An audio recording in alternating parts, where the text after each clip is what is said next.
Hey there, happy Independence Day from all of us at TCM. I'm Ben Mankiewicz. Every year on the 4th of July during prime time, we program a lineup of movies with a patriotic theme. Up next, a celebration of America set to music and song.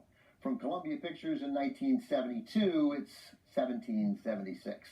This is a big screen adaptation of a successful Broadway musical about the debate in the Continental Congress that led to the signing of the Declaration of Independence 243 years ago. The action is set in Philadelphia and focuses on a couple of founding fathers, John Adams and Benjamin Franklin, as they encourage a third, Thomas Jefferson, to write the Declaration of Independence. Historically speaking, at least on some level, the story here is relatively accurate, but any sense of real authenticity flies out the window, is really deliberately tossed out the window as soon as Adams, Franklin, and Jefferson break into song.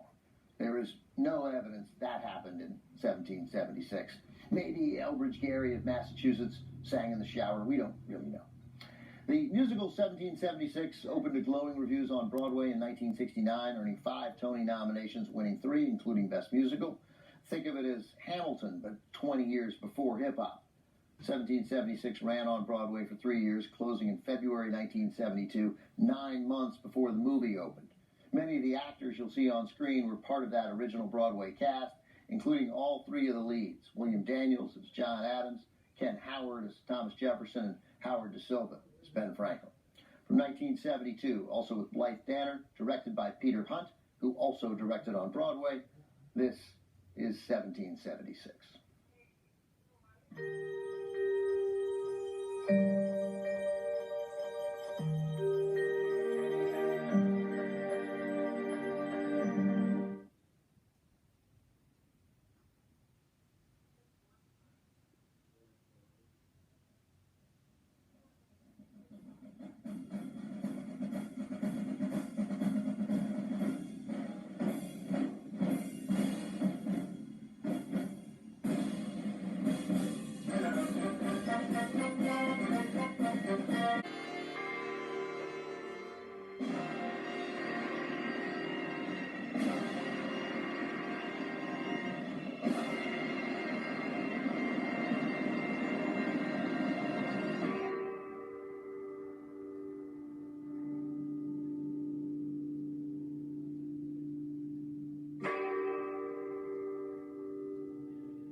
When released in 1972, 1776 received mixed reviews, a very different reaction from the Broadway musical.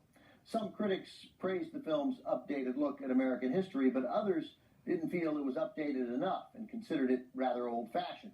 At the time, movie musicals were experiencing some radical changes. Case in point, 1776 was released the same year as director Bob Fosse's Cabaret.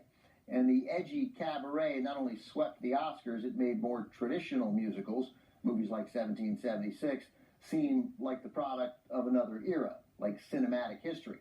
That being said, 1776 has always had plenty of fans, and in 1997 it returned to Broadway, where, once again, it was a hit.